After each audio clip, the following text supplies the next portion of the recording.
हरिओम। गीता मेरे लिए इस बात की अनुभूति कि प्रभु मेरे लिए, प्रभु की वाणी मेरे लिए एक अलौकिक आनंद की अनुभूति कराती है। इसलिए हम सब अंदर से बोले, प्रभु मेरे लिए, गीता मेरे लिए। गीता अर्थात भगवान की वाणी, गीतमय वाणी। हम लोग अध्याय 1 का अनुभव कर रहे हैं। अध्ययन के साथ अनुभव और अनुकरण। अभी तक हमने समझा कि धृतराष्ट्र की मानसिकता क्या है। एक अज्ञान की स्थिति है। धृतराष्ट्र की मानसिकता एक अज्ञान की स्थिति मात्र है। हमारे जीवन में यदि अज्ञान व्याप्त है तो एक धृतराष्ट्र की उपस्थिति ही समझिए आप। बुद्धि अगर सात्विक नहीं है, प्रभु का चिंतन नहीं करती है, तो कुबुद्धि हो जाती है। और कुबुद्धि गांधारी का प्रतीक है। दुर्योधन अहंकार का प्रतीक है। यदि हम जीवन में अहंकार से युक्त ही रहे, अहंकार मुक्त हो ही नहीं पाए, तो ये समझिए वो जीवन दुर्योधन जैसा जीवन है, जहाँ भक्ति, प्रेम, वात्सल्य, करुणा, मुदिता, क्षमा, ये इन गुणों का अभाव है। अब हम पिछले कई दिनों से अर्जुन की मानसिकता समझ रहे हैं। अर्जुन एक आज्ञाकारी पुत्र है। मां कुंती के आदेश पे युद्ध के लिए तत्पर हुआ। एक सुहृदय भाई है। एक आत्मीय गुणों से परिपूर्ण एक व्यक्तित्व है अर्जुन का।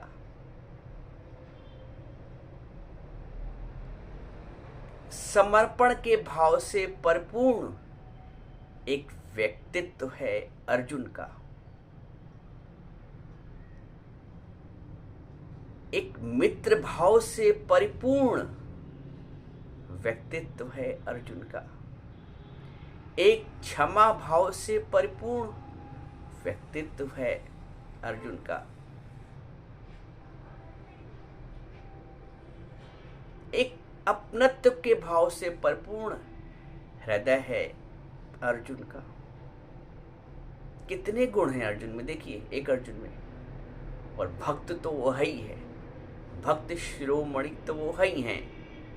उसके अतिरिक्त भी कितने गुण हैं।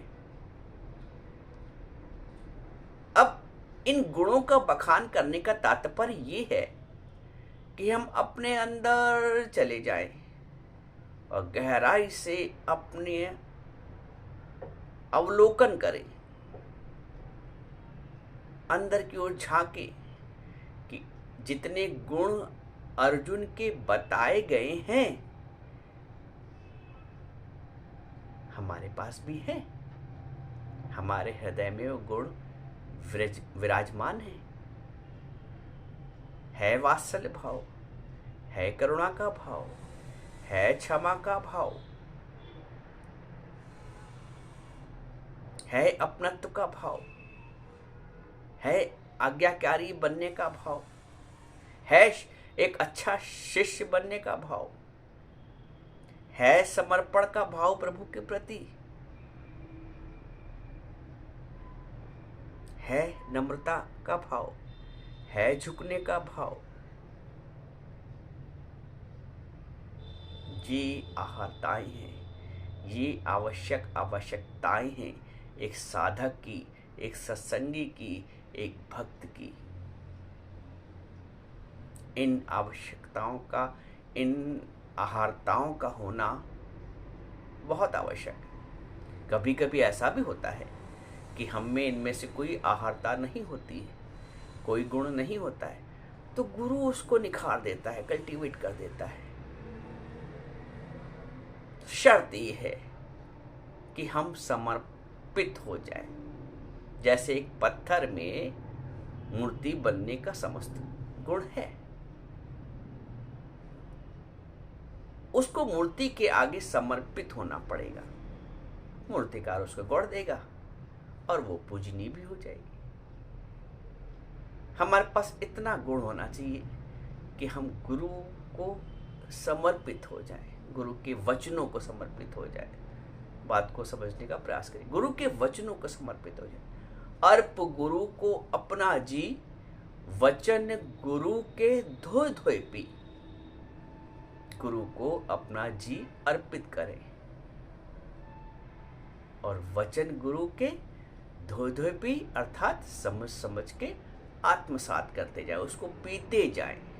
इसलिए मैं कह रहा हूं कि भगवद गीता, भगवान की वाणी मात्र अध्ययन के लिए नहीं, वरन अनुभव के लिए है, अनुकरण के लिए। अर्जुन में इतनी अच्छाइयां हैं और सबसे बड़ी जो उसकी अच्छाई थी, क्या जानते हैं? वो युद्ध के मैदान में निखर के आई है, युद्ध भूमि में। वो उसका शिष्य भाव, वो उसका भक्त भाव। पहले तो सखा भाव था,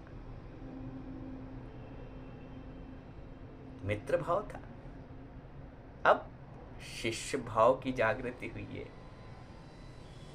भक्त भाव की जागृति हुई है। इन भावों ने अर्जुन को भक्त शिरोमणि बना दिया। इन भावों ने ही कृष्ण के मुख से, परम ब्रह्म के साक्षात स्वरूप से गीता में वाणी निकली है, ज्ञान के रूप में। तो अर्जुन के ऐसा समर्पण, बस गुरु को कुछ भी नहीं चाहिए। जो सच्चा गुरु है उसे कुछ भी नहीं चाहिए, समर्पण चाहिए। उसको तुम्हारा हाथ जोड़ना, पैर छूना कोई मतलब ही नहीं, क्योंकि उसने अपने आप को शरीर भाव से ऊपर उठा लिया है और वैसे ही वो आपको देखता है। तो बाहरी क्रिया में फंसना नहीं है। गुरु, एक सच्चा गुरु ये सोचता ही नहीं है कि कोई आगे झुके। गुरु करे आप समान। जो सच्चा गुरु होता है वो अपने समान करता है। तो गुरु को सिर्फ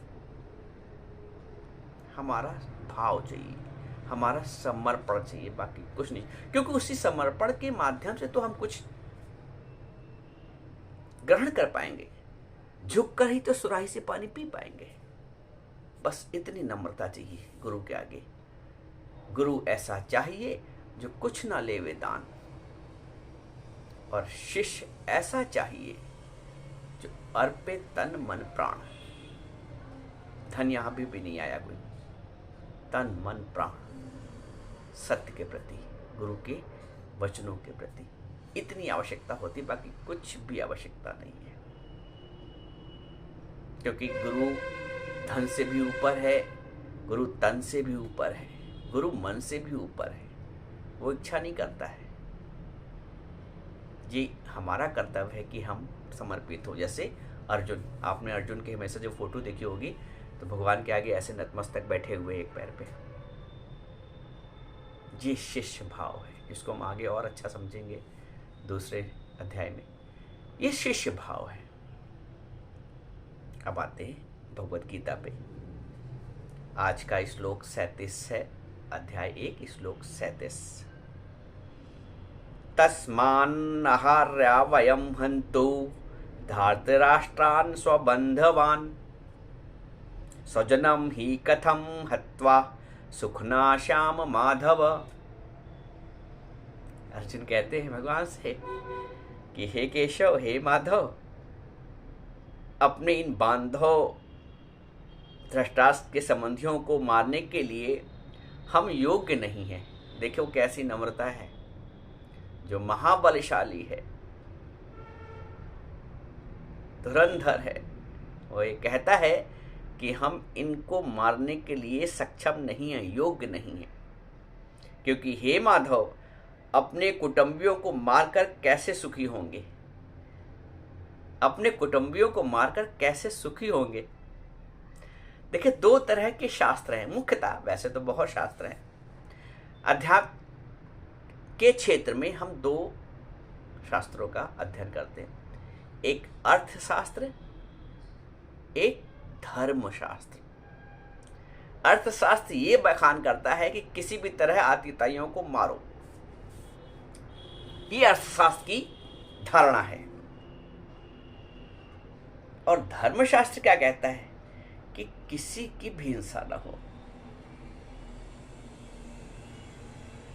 किसी की भी हिंसा न हो। अर्जुन अर्थशास्त्र से परिपूर्ण है और दुर्योधन अर्थशास्त्र से परिपूर्ण है, और अर्जुन धर्मशास्त्र से परिपूर्ण है। दुर्योधन कहता है किसी भी तरह किसी की भी हिंसा हो, कुछ भी अन्याय हो, अधर्म हो, मुझे तो चाहिए। ये अर्थशास्त्र है।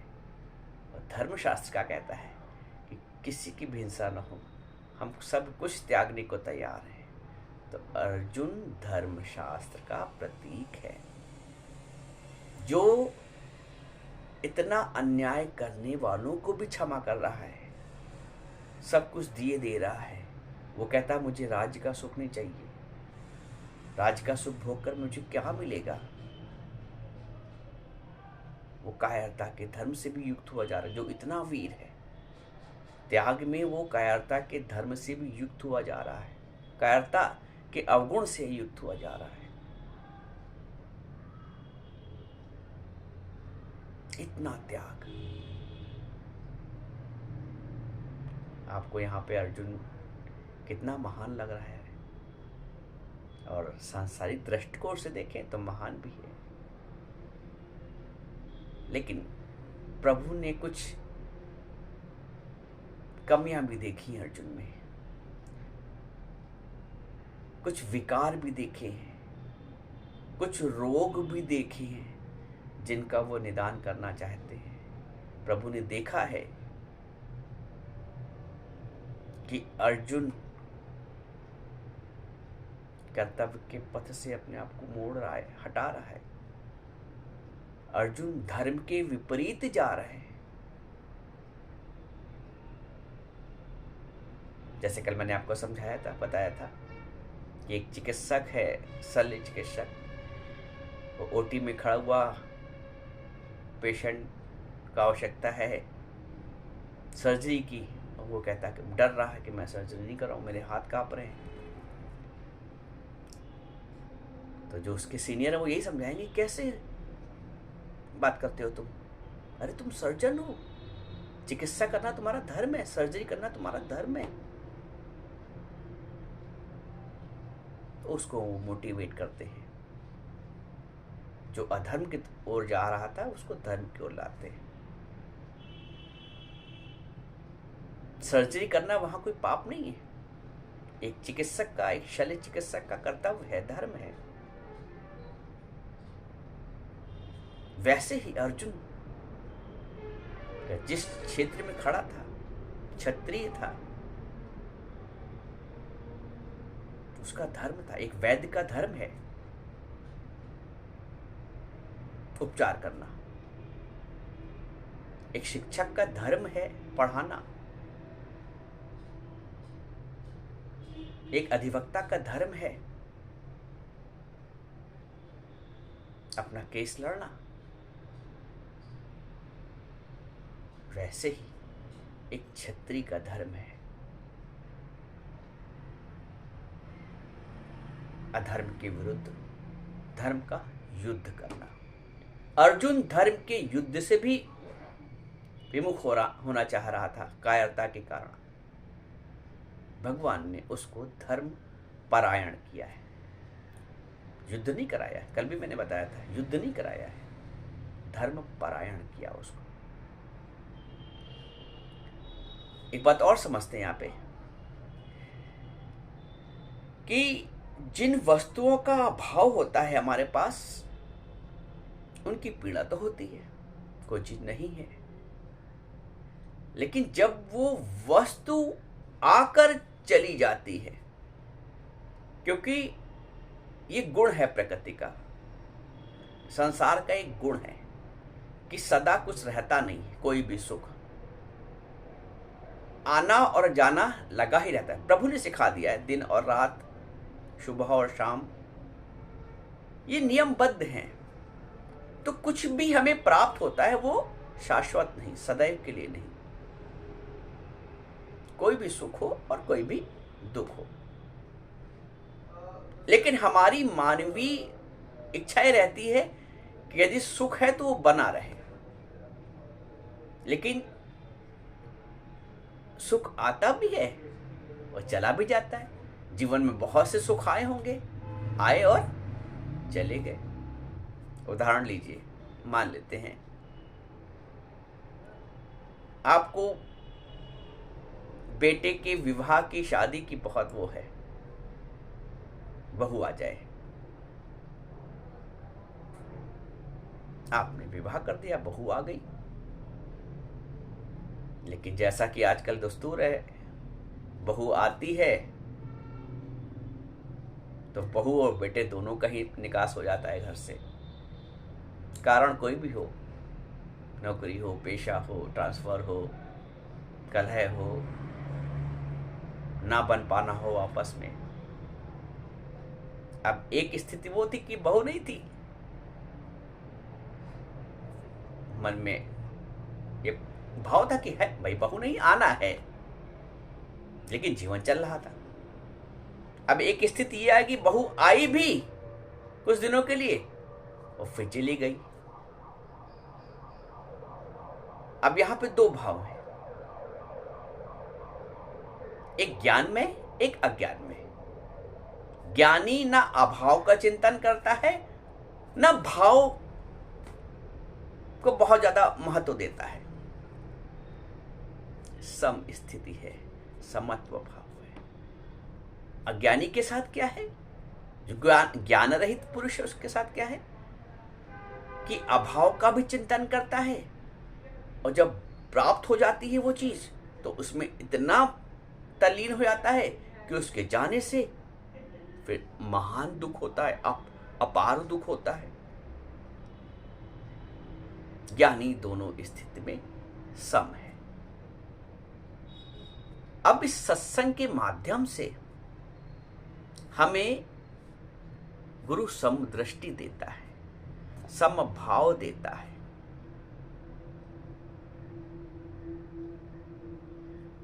कुछ अप्राप्त है तो उसका बहुत चिंतन नहीं, कुछ प्राप्त हो गया तो उसके लिए बहुत अहंकार नहीं, बहुत ढिंडोरा नहीं पीटना, और कुछ चला भी गया आकर तो उसमें दुखी ना होना।